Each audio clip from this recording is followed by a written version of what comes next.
Welcome to The Spark, Medical Education for Curious Minds. We present the stories behind the people at UCSF and get to know the human behind the professional. I'm Paul Branford-Brenner, a student in the School of Medicine. And I'm Chloe Solis. This season, we're sparking a new conversation across UCSF. Where do you find joy, meaning, or purpose in your work? So, Paul, I'm really excited to hear about today's guest. Yes, I had the chance to talk with Justin Sewell, who is the medical director of the gastroenterology division at ZSFG. He does medical education research in cognitive load theory, which is something we talk about in our interview.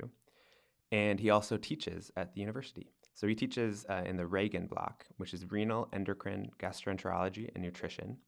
He's also the interim co-director for the Foundation's One curriculum and the interim director for the Physician Identity Weeks, which are these weeks we get interspersed throughout all 4 years of the curriculum here to develop our physician identity, do some career building, and as kind of a mental health break as well, which is really nice. So basically what I'm hearing is if it has something to do with medical education at UCSF, Justin Sewell probably has something to do with it. Yes, that's Nice. a great way to sum up Justin. Another thing that I think highlights him as a person, he scheduled the interview before he had to go work at the General. And so he biked all the way to Parnassus, which is a totally different campus, to come just do the interview and then left to bike to work. So kind of going out of his way for his students is, I think, pretty much the norm for him and other people around the university as well. I would agree. I definitely have seen Justin go above and beyond for his students as well. So Paul, tell us a little bit about how you and Justin met. So Justin is, as I said, the interim director of the PI weeks, the Physician Identity Weeks. So he was directing our first one, which was a couple weeks ago. And at that, there was a little bit of a miscommunication where they didn't have vegetarian options. And as a vegetarian, I like vegetarian options. And so he, again, going out of his way, he bought lunch for all of the people who are vegetarian or vegan. And we sat outside in the courtyard and ate lunch with him. And instead of kind of discussing, I don't know, school or something, he was bringing up the fact that there is this music festival coming to the park soon, the Hardly Strictly Bluegrass Festival. And so we're talking about music tastes and family and kind of life. And that was exactly what we all needed kind of after our first stressful block of medical school. And I think he read that in the room and was able to kind of fit that for us, which is, again, another testament to his character. Yeah, and it sounds like exactly the sort of thing that more and more medical schools across the country are trying to integrate into their medical curricula, talking about things outside of medicine and how those can help us with wellness in this career. Yeah.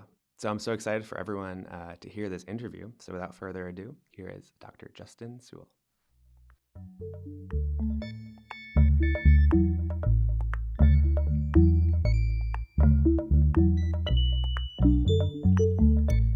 Welcome into this episode of The Spark. I'm here with Dr. Justin Sewell. Justin, thank you so much for being on today.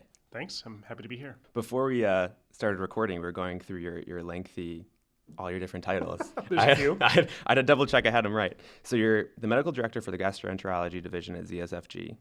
Yep. You're doing medical education research in cognitive load theory. Yep. You're the co-director of the renal, endocrine, gastroenterology, nutrition block. Mm-hmm. You're as well as the interim co-director of Foundation's One curriculum. Yep. And the way we met was through you being interim director of the Physician Identity Weeks 1 through 4. That's right. We were always intending to have such a wide scope of interest. Like, how did that come about? No, I mean, I would say that my interests have been influenced a lot by serendipity and by being at UCSF. I had a history of doing research before med school, even. I had an MPH. I found research interesting.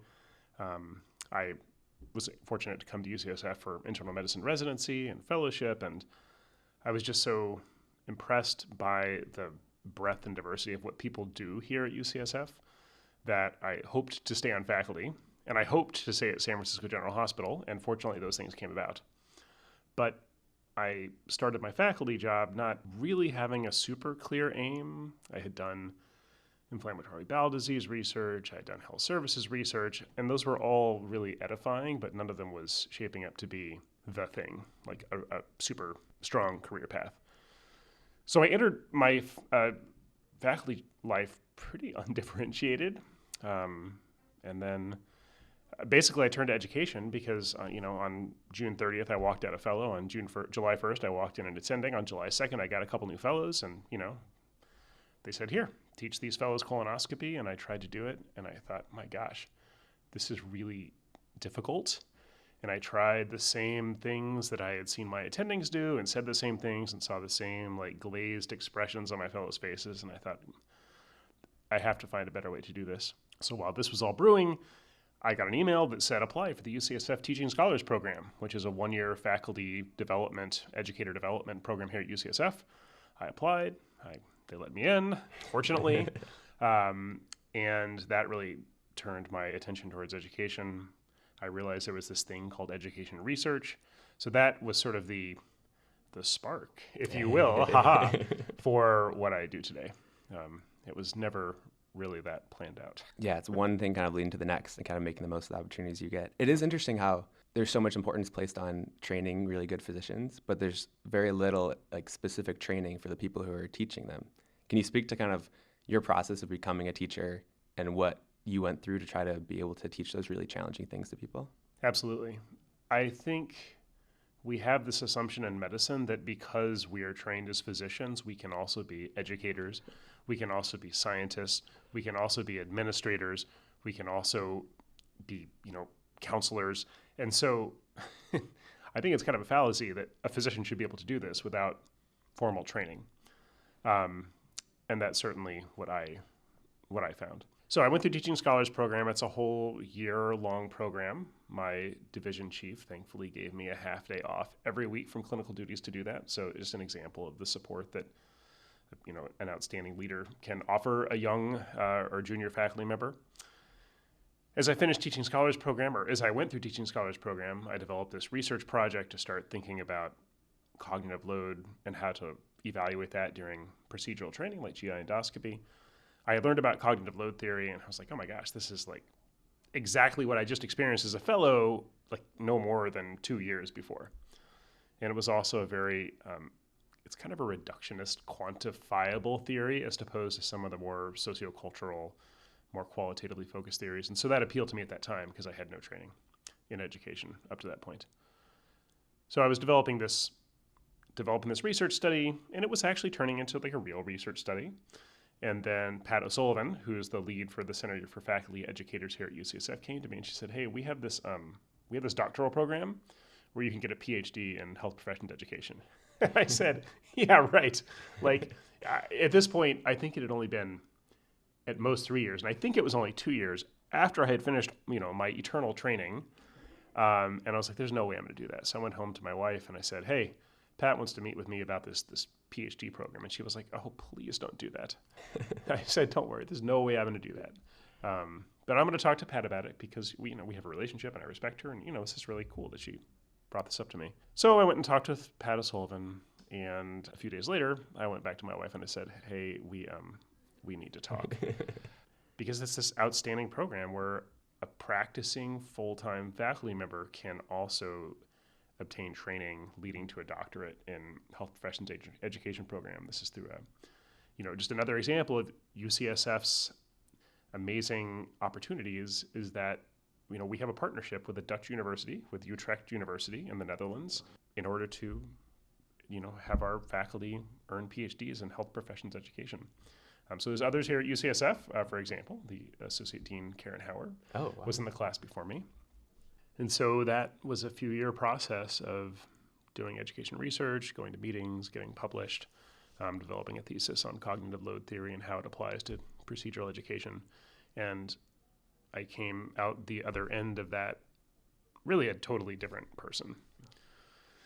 While all that's happening, UCSF is also developing the Bridges curriculum, and I had been teaching in the class that preceded regulation in the old curriculum, and so I think I just signed up to go to meetings or retreats or something, and ultimately got invited to be a course director for that course, a co-director with Tracy Fulton, and so that got the UME pathway going, and just one thing led to another, and there is such a rich community of devoted educators here at UCSF and such an infrastructure to support UCSF. I always say in my interviews with like med school applicants or fellowship applicants that UCSF really values education and practices and shows evidence, like tangible evidence of the value. So it's been a great path. I feel very, very fortunate.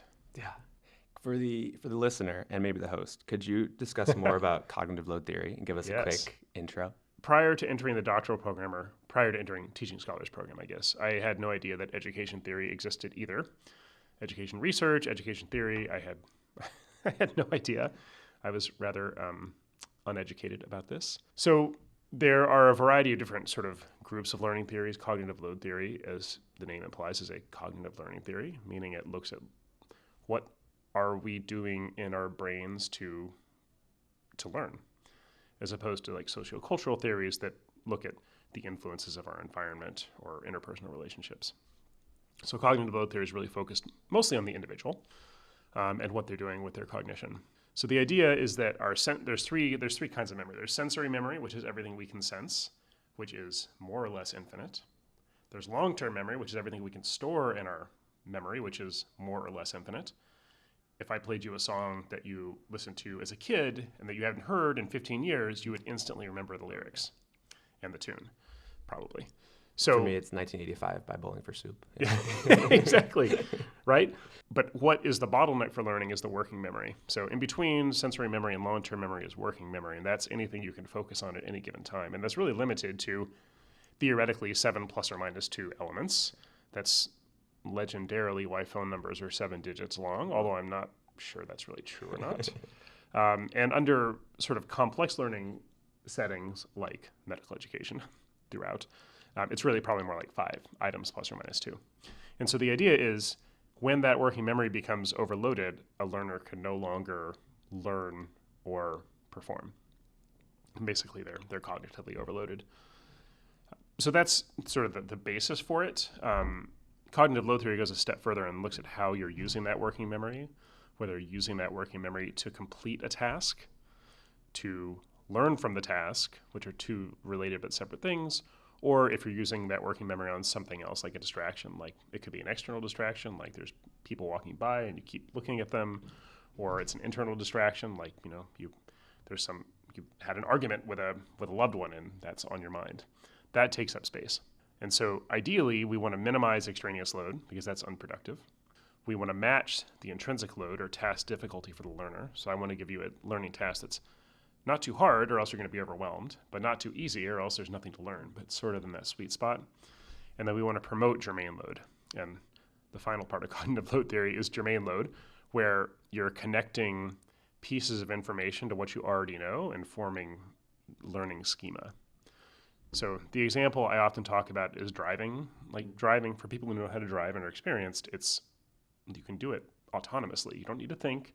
You can be weaving through traffic, hopefully not looking at your text messages, but maybe sometimes talking on the phone, thinking about something else, programming what music you're going to listen to, and if a car pulled out in front of you, you'd hit the brakes. But for a new learner, all those steps there's dozens of steps in there. And so when you learn to do these things with facility, you're forming learning schema. And so the difference another way thinking about it in terms of driving, if you're using like Google Maps to navigate, you will accomplish the intrinsic load of accomplish the task, getting from point A to point B. But you might not actually learn how to get from point A to point B because it's doing it all for you. So that's the idea of cognitive load theory. How does that, so in a setting, for me as a first year student, we're kind of given a ton of information. Right. How does that 5 plus 2 or 7 plus 2, how can we implement that? Or are there ways that you've kind of been implementing cognitive load theory into that type of education? So cognitive load theory is most richly studied in more of a classroom environment than in the workplace. My research was looking at the workplace, but most of the origins come from cognitive psychology, and so they're studying it in the classroom. And so I think there are aspects of what teachers can do and aspects of what students can do or learners can do. I think from the teacher standpoint, it's really important that we pace the material so it's not too fast, that we scaffold the material so we give you the foundational information and build on that so that you're starting to build up those learning schemas, even as mundane as our slides. When you see a slide that has some crazy figure and you realize you're not actually listening to the lecture because you're looking at that figure saying what is that? Or too many words on the slide where starting to read the words. And we can also give teaching tools. So we can give you teaching tools that you can use so you don't have to memorize it all. So an example from our course is the infamous metabolic map, which is this giant map of all the biochemical processes occurring in the human body. And the idea is you don't have to memorize that stuff. You can use your map. Also on the exam, just so you know. So that's what teachers can do amongst many other things. I think for learners, I think the thing that's most, so you can't control what the teacher's doing, obviously. I think to reduce your extraneous load is trying to center yourself and be present in class. And it's like putting away the phone and turning off iMessage and resisting the urge to go look on Instagram or Twitter during the lecture. For me, I mean, different learners have different styles. For me, I think it's important. For me, it's better to actually pay attention and focus less on taking notes because all the information you need is going to be there anyway. So I think it's more about trying to keep yourself focused, minimizing distractions, and then during the session, I think later on studying is a whole different thing. But in the moment, when you're attending a session, it's trying to stay centered and focused. And that's also partly trying to minimize the voice inside yourself that's saying, this is too much. I can't handle this. This is overwhelming. How can I ever learn all this? Because you will. Yeah, that's one thing I really appreciated, where it seems like the curriculum is so well thought out, where it's overwhelming at first, but then you keep seeing it again. And if it's important, you'll see it again. Right. And by the time an exam comes around, you feel like you know what you're doing, hopefully. Right. And we really are focused on application over memorization. I mean, obviously there's some things you have to memorize, especially things that you need for an emergency situation, like, your ACLS protocol, but that's for the workplace, not for the classroom. But if you know how to apply and how to clinically reason about the information, then when there's things you don't remember, you can look them up. And over time, as you go into your chosen field, you're going to revisit or spiral back to the same concepts so many times that you will learn them. And so even in my own practice, I mean, having seen GI patients now, or patients with gastrointestinal disease for 11 years plus 3 years of training, the cognitive load of managing the intrinsic load of managing those conditions 90% of the time is really low. And that's actually given me much more time to focus on the person in front of me and less on the diagnosis, on the computer or the information on the computer. And so it's actually made my clinical care much more satisfying. I feel a lot more connection with patients. Oh, that's awesome. But it just takes time. And it's that experience to build up. Time. But of course, I could still be not, it still takes considered effort to be present and to minimize those distractions that are on my mind. Like, who's next on my schedule? How many more people do I have to see? What's happening in my personal life? So we've talked a bit about your path once you became a doctor. Mm-hmm. What we've learned from previous guests is that the path to medicine is rarely a straight line. Yeah. Would you be able to talk a little bit about kind of your road into this field? I don't think I ever considered any other career besides medicine. Evidently, I told my parents at age, upper single digits or low double digits that I was going to be a doctor. I don't remember that cognitive decision. I know that I was told a lot about my birth, which I was 2 months preemie, and I was very low birth weight, and I had a very high chance of not surviving or having severe cognitive underdevelopment. So maybe that played into it. And then I kind of floated through school. I floated through college. I did not have that impressive a resume. I actually didn't get into med school the first time, which was very crushing at that time. I then turned myself to I guess I would say professional development. Got a master's degree in public health. I learned about research. I really spent 2 years growing a lot and reapplied and got into one medical school where I really struggled during the classroom years too, during the pre-clerkship years. I mean, I passed.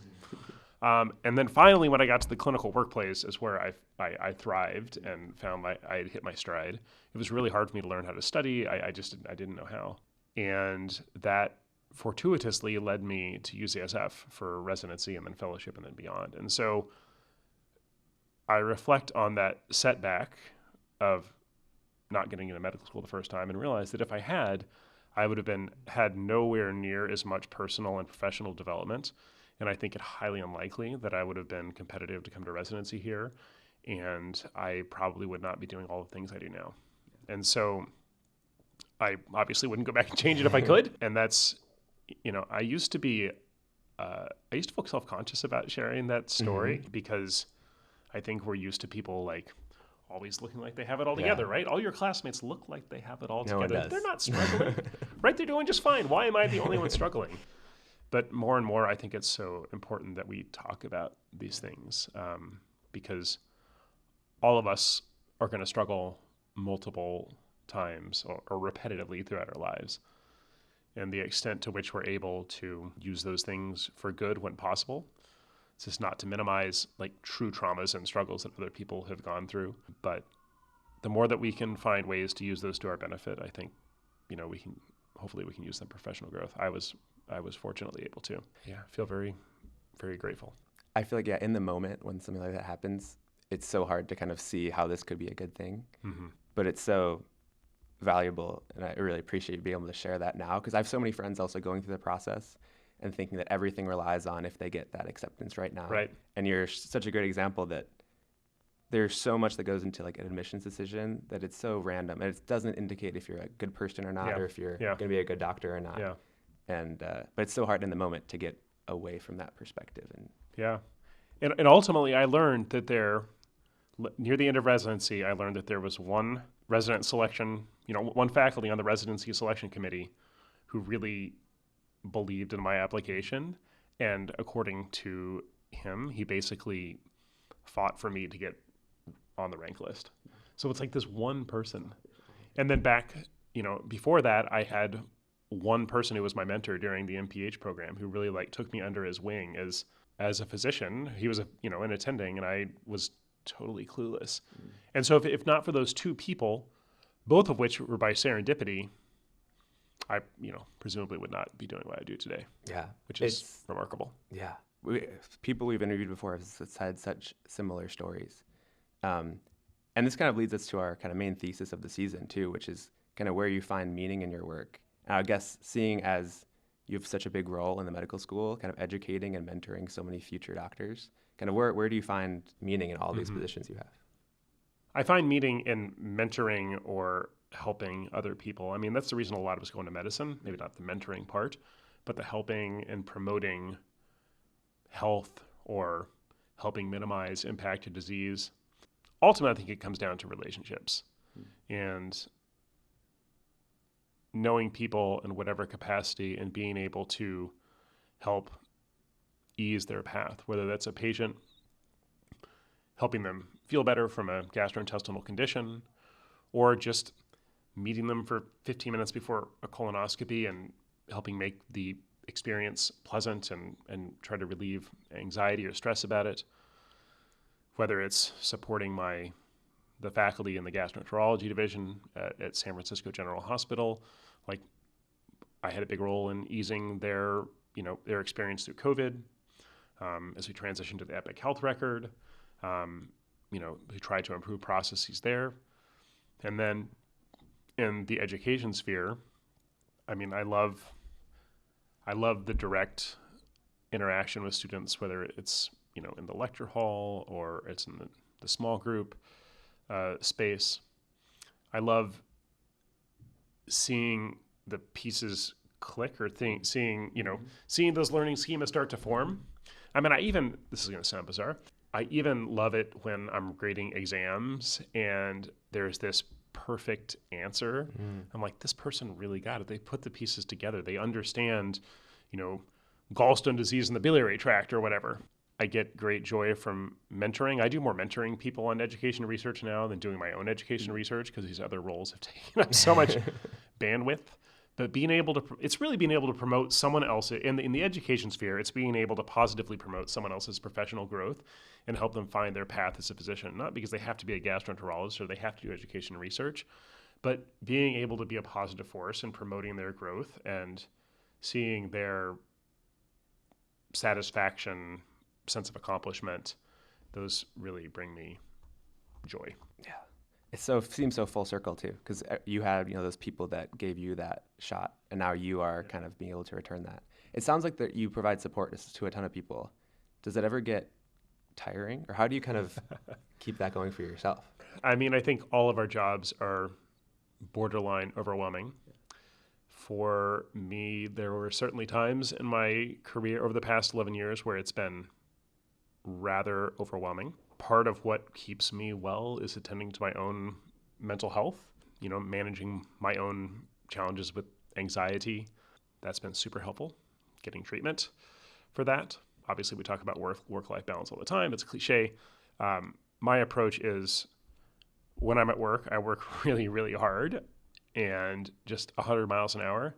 And then when I leave work, 95% of the time, I leave it at work. So I personally don't, keep working on emails at home. I rarely do much work on the weekend. I have a family, 3 kids, a spouse, a dog. So I work long hours. I mean, I'm usually doing 10-hour days. And so when I come home, they expect me to be home and present. And having them need me to be present really helps me, because the times when everyone else is out of town for some reason, I just go home and work some more. So for me, it's been attending to my own mental health, to my physical health, getting regular exercise, spending time with friends, and then when I'm at work, really working hard. I pride myself on efficiency and getting things done efficiently, and now I'm starting to ramble. Yeah, no, I think one of the first impressions of you when we first met was you seemed just like very balanced, and like, because one of the first things, we were kind of busy in one of our first blocks, and you were sending out an email about that you're going to Hardly Strictly Bluegrass, the like festival in the Right. park. Like, you're giving people concert recommendations, Yeah. and like I was like, wow, he's like a successful physician, teacher, researcher, and is going to concerts. Yeah. It's like great music taste too. It's Yeah. like, where'd you get that perspective to kind of, realize how important that was? It has been a combination of treating my mental and physical health, but also just doing personal work to understand who I am and what I need, and maintaining my job is super, super important, but not the only thing. I think when I was in training, or when I was aspiring to be a physician, when I was trained to be a physician, and I think early in my career, I would say my identity was wholly defined by my job, and that led to imbalance. Now, my job is an incredibly important part of my identity, but it's only part. And so the things that I do outside of work, like cycling, like music, like my family, soccer with my kids, are also part of my identity. And so that helps me keep in balance. I think it's much easier to attain this when you're more established, like when you're especially in med school or in residency or in fellowship or even early in faculty, you have a lot less certainty. There's a lot less stability. And so you have to stay on top of it. And I think now that I have a modicum of stability, that has allowed me to not always focus on that and to find more balance. Do you have any suggestions for people in that kind of earlier stage of their career to find balance? Like, I guess it's different for each person. Yeah. But now that you've kind of gone through it, looking back, are there ways that you feel like you could have found balance, or you found balance in that? It is definitely going to be different for every person.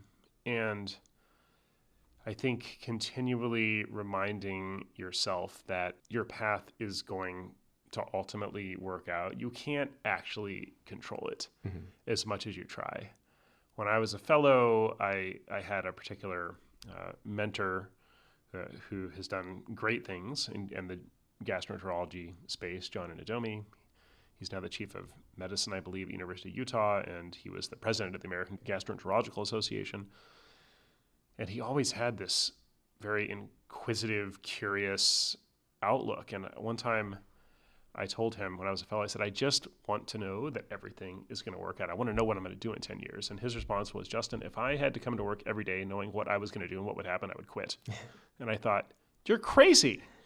What you want is that certainty, so then you can relax. And now I totally agree with him. I think it's really fun to see what's coming on the horizon, but I can only appreciate that because there's a sense of stability. And so there's not going to be a super sense of stability in medical school or residency or fellowship or, even in your job sometimes, as a faculty member or an attending physician. And so I think to find that balance and to just, sometimes we just have to cognitively tell ourselves over and over again, like, this is where I am right now. I can't change where I am. All I can do is make my best effort going forward.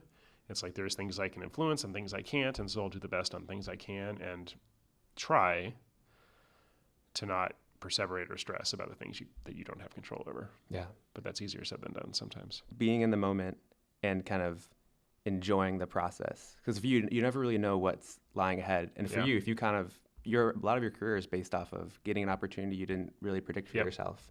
And then seeing where that leads. And that's something you wouldn't get if you're kind of just focusing on one end line.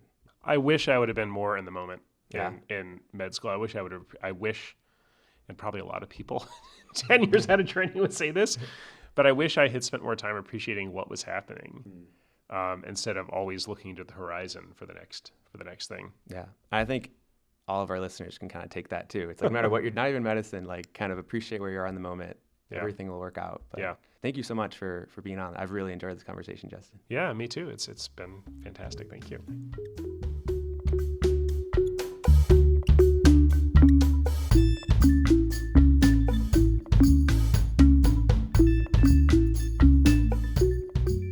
Thank you for that interview with Justin Sewell, Paul. I think one line that really stuck out to me was, quote, "No one has it all together. You are not the only one struggling," end quote. And I was curious as to what your thoughts were about that. I think that was such a great line to hear, especially at this point in my medical education, where you come in to this school and you feel like all this pressure that you have to know everything or pick up stuff really quickly and that everyone around you knows everything too. And hearing him say that really no one, even like an attending or someone who's been in the field that long, that everyone is still kind of working through their challenges and still learning was really empowering. I think hearing people in those positions being that real and honest is just a really powerful thing to hear, and I really appreciated him saying something like that. Absolutely, I agree. I think even having one role model be honest about their struggles goes a long way. And it also made me think about something else Justin said, which was all he needed was one person to fight for him when he was applying to medical school or applying to residency. And on the flip side, it made me think, well, you only really need to fight for one other person. You don't know whether they're struggling or what they're going through, but if you're fighting for them, you can be that person who helped Justin get to medical school or help the next round of pre-meds become doctors. Yeah, I really love that insight too. And it really shows just how supportive the UCSF community is, as well as a lot of other people in medicine, where this idea of mentorship and supporting others and bringing other people up is in the forefront. And it really highlights the importance of just relationships in all fields, but especially medicine, both between each other as well as with your patients. So I think as a leaving note for our listeners, keep in mind the people that you can bring up with you and support throughout their struggles and who you can look to for support, because all it takes is one person to take a big leap forward. And thank you for listening, and make sure to catch our next episode of The Spark.